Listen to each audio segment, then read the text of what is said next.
जय हिंद दोस्तों। तो अब जानेंगे हमारा अभिक्रियाओं। पिछले कई क्लासों में देख रहे थे कि अभिक्रियाएं कई प्रकार के हैं, और तो और यह भी देखे हैं कि अभिक्रिया कैसे होती है।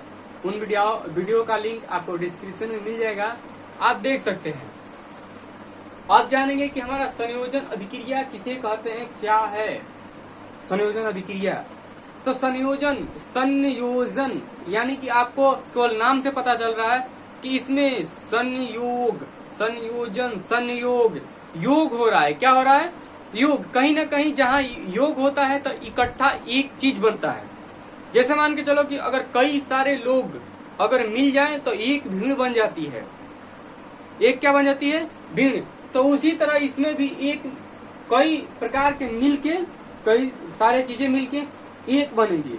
तो वैसे कि संयोजन अभिक्रिया यानी कि तत्व, अगर परिभाषा की बात करें तो संयोजन अभिक्रिया वह है जिसमें दो या अधिक यानी दो या दो से अधिक पदार्थ, तत्व या यौगिक हो सकते हैं। पदार्थ कोई भी हो सकता है, तत्व भी हो सकता है, और वो पदार्थ यौगिक भी हो सकता है। परस्पर संयोग करके यानी कि आपस में संयोग करके एक नए पदार्थ का निर्माण करते हैं। आप याद कर सकते हैं कि संयोजन अभिक्रिया हुआ है जिसमें दो या दो से अधिक पदार्थ, और पदार्थ के कोश में अगर डाल दीजिएगा तत्व या यौगिक, परस्पर या आपस में संयोग करके एक नए पदार्थ का निर्माण। एक नए, इस बात को पॉइंट कीजिएगा कि एक नए पदार्थ का निर्माण बनाते हैं। ऐसा नहीं कि कई सारे पदार्थ बना देते हैं। तो एक पदार्थ का निर्माण करते हैं और उनका गुण, नए पदार्थ के गुण मूल पदार्थ यानी कि जो पहले पदार्थ था उसके गुण से बिल्कुल क्या होते हैं? भिन्न, यानी कि अलग अलग तरीके। जैसे पहले के पदार्थ जो काम करेगा उस तरह से ये बाद का जो बनने की अभिक्रिया होने के बाद का पदार्थ उस तरह से काम नहीं करेगा। यानी कि इसका गुण क्या हो जाएगा? बदलाव सा, चेंज हुआ रहेगा।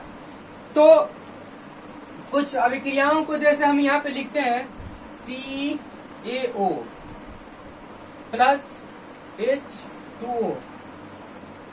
अब यहाँ क्या बनेगा? ये आपको लिखिए, एक फॉर्मूला है जिसको बोलते हैं बिना बुझा हुआ चूना।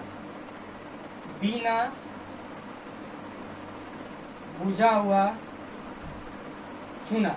अब बिना बुझा हुआ चूना। अब इसके लिए गाइस आपको सूत्र, फॉर्मूला याद तो करना पड़ेगा, क्योंकि बिना फॉर्मूला के आपको पता नहीं चलेगा कि हम यहाँ पे क्या हमारा बन सकता है। क्योंकि हम कुछ भी यहाँ पे लिख सकते हैं। जैसे कि अगर सबको संयोगी न करना है तो क्या करें? CaO2H2।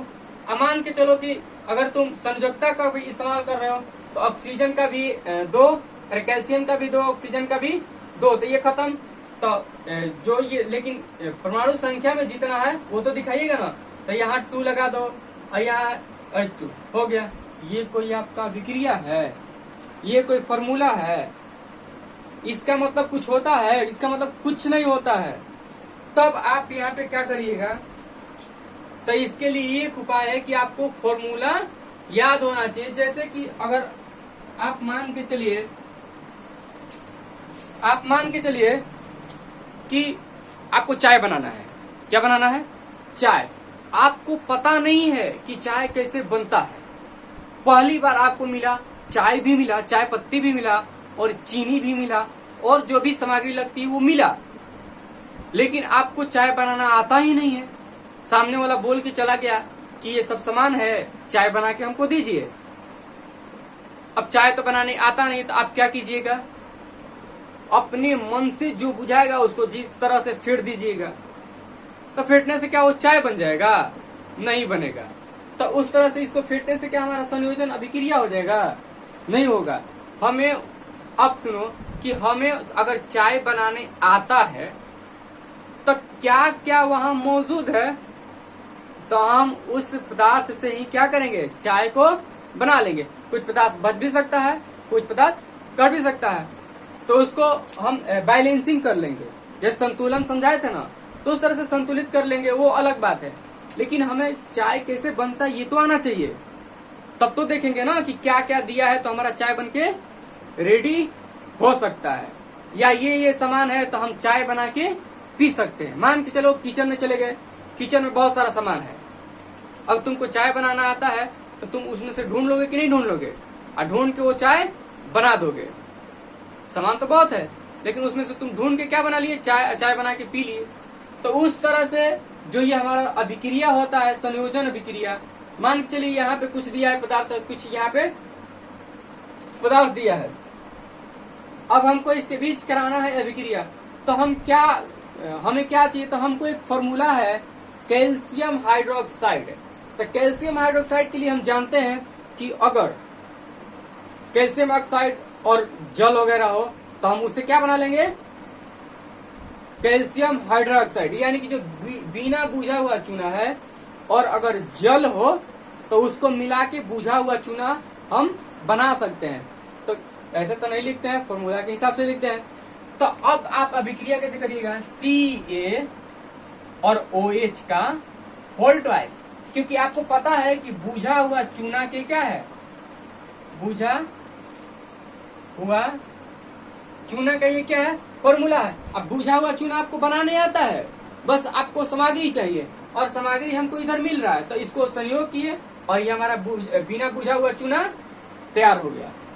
तो यही हमारा देखिए, यहाँ एक पदार्थ, दूसरा पदार्थ, और ये दो पदार्थ मिलके क्या बना है, एक नया पदार्थ। इसका कार्य अलग, इसका कार्य बिल्कुल इससे अलग। तो जब इसके गुण नहीं मिल रहे हैं, जब गुण बदल गए, इसका मतलब क्या, और एक पदार्थ नया बना है तो एक पदार्थ बना है, इस वजह से संयोजन अभिक्रिया एक बना है तब। यानी कि एक, दो या दो से अधिक भी मिल सकता है, कितना भी मिलाइए, लेकिन पदार्थ हमारा कौन बनेगा, तो केवल एक बनेगा। और जब एक पदार्थ बनेगा तो उसको क्या बोलेंगे, संयोजन अभिक्रिया। इसके बारे में कुछ जानते हैं, इसका काम क्या है, बुझा हुआ चूना का काम क्या है। तो जब आप घर की सफेदी कराते हैं तो उसमें इसका प्रयोग करते हैं। अब इसका प्रयोग हम क्यों करें, सफेदी कराने के लिए क्या लाभ है हमको इससे, क्योंकि बिना लाभ के हम कोई काम करते नहीं है। तो लाभ हमारा ये होता है कि ये वायुमंडल में उपस्थित कार्बन डाइऑक्साइड से धीमी गति से, ऐसा नहीं है कि आप क्या बोलते हैं उसको, रंगीन किए अपने दीवार को और फट से वो क्या हो जाए, अपना रंग दिखा दे, तो ऐसा भी नहीं है। वो धीमी गति से क्या करता है, अभिक्रिया करता है, और अभिक्रिया करने के बाद एक CaCO3 जिसे बोलते हैं कैल्शियम कार्बोनेट, और कैल्शियम कार्बोनेट के रूप में बदल जाता है।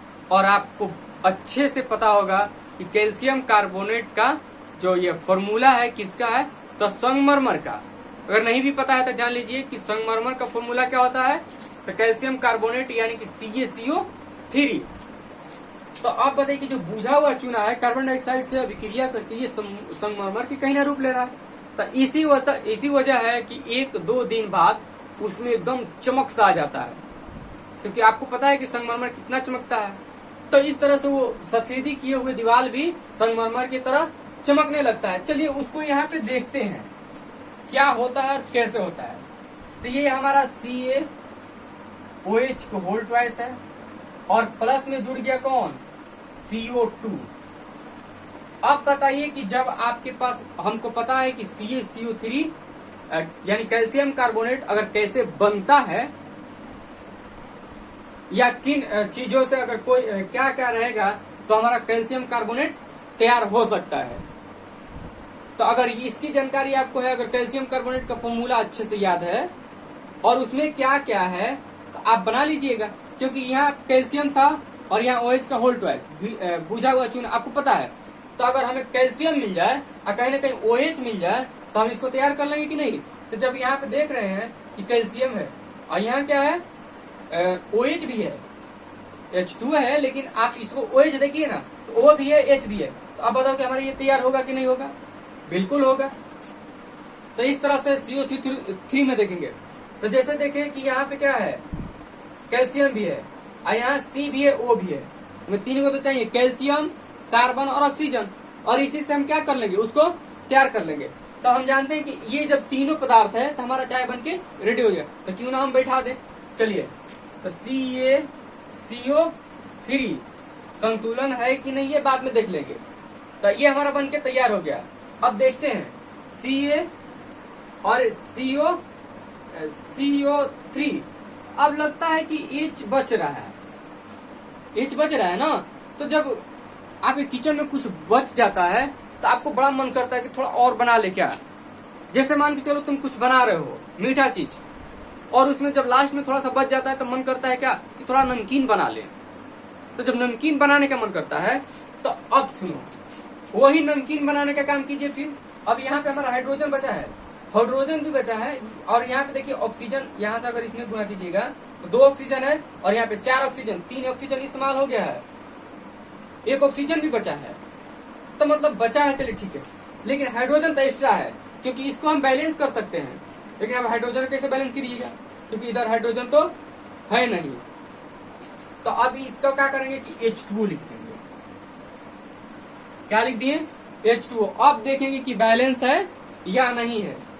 तो यहाँ पे हमारा कैल्शियम, हाइड्रोजन 2, ऑक्सीजन 2, हाइड्रोजन 2 और ऑक्सीजन 2 यहाँ, और ऑक्सीजन 2 यहाँ पे 4, और 3 यहाँ और 1 यहाँ, 4 ये हो गया, और कार्बन के कार्बन। चलिए ठीक है, बैलेंस है। तो ये अभिक्रिया हमारा क्या है? बैलेंस है। तो अब हमारा प्राप्त क्या हो गया, जरा देखिए। हमें मेन जो देखना था, ये देखना था कि कैल्शियम हाइड्रोक्साइड और CO2 जो अभिक्रिया कर रहा है तो CuCl3 में कैसे बदल रहा है। तो इस तरह से ये हमारा क्या हो गया, संगमरमर का भी फॉर्मूला है ये, संगमरमर का ये क्या है, सूत्र है, जिसका नाम हो जाए कैल्शियम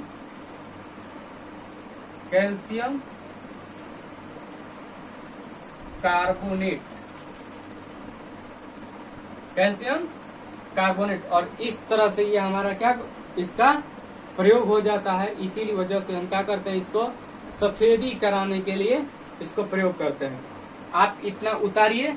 और ये अभिक्रिया हमारा क्या है, संयोजन अभिक्रिया, और भी कुछ संयोजन अभिक्रियाओं को भी देखेंगे। तब तक इसको आप नोट कीजिए। चलिए, तो एक और रासायनिक अभिक्रिया देखते हैं, है ना। ये हमारा हाइड्रोजन और ये हमारा ऑक्सीजन। आप इस तरह से जब संयोजितता पढ़ा रहे थे, अभिक्रिया कैसे होती है, उस विधि से इसको आप बना भी सकते हैं। या आपको अगर जल पता है कि जल का फॉर्मूला क्या है, जल का फॉर्मूला होता है H2O। हमें क्या क्या चाहिए, तो H और O, यहाँ पे भी है H और O। तो हमें पता है कि जल का फॉर्मूला ये होता है, और जल के फॉर्मूला में H होता है, O होता है। तो HO यहाँ पता है, तो हम H2O डायरेक्ट भी लिख सकते हैं। वरना इसका संयोजकता होता है 2 और इसका 1, और इस तरह से क्रॉस भी आप कर सकते हैं। बाकी बैलेंस करके देख लेंगे। तो हमारा हाइड्रोजन और ऑक्सीजन मिलके क्या बना, H2O, यानी कि 2 पदार्थ मिलके कितना पदार्थ तैयार हो गया, 1 पदार्थ। ये जल का फॉर्मूला है, जल का प्योर शुद्ध जल, H2 यानी कि शुद्ध जल। तो गिन लेंगे, हाइड्रोजन, ऑक्सीजन दिक्कत है ना। तो ऑक्सीजन यहाँ पे कोई भी आप अभिक्रिया करते हैं, अगर आप पूर्णांक डालते हैं तो इधर बीच में कभी मत डालिएगा, बीच में कभी मत डालिएगा। जब भी डालिएगा तो इसके सामने डालिएगा, यानी इनटू में, समझ रहे हैं ना। तो यहाँ डालिए, तो 2 तो ऑक्सीजन हो गया, अब यहाँ 2 से 2 4 हाइड्रोजन हो गया, तो यहाँ पे 2 दीजिए, और ये हमारा संतुलन हो गया। तो इस तरह से ये भी एक क्या है, संयोजन अभिक्रिया। और यही हमारा क्या है, शुद्ध जल। जैसे शुद्ध जल कहाँ प्रयोग करते हैं, तो बैटरी, जो लोग सौर प्लेट बोल रहे हैं, इन्वर्टर वगैरह चलाते हैं, तो उनके पास जो बैटरी आता है, तो बैटरी में भी शुद्ध जल का प्रयोग किया जाता है। शुद्ध जल,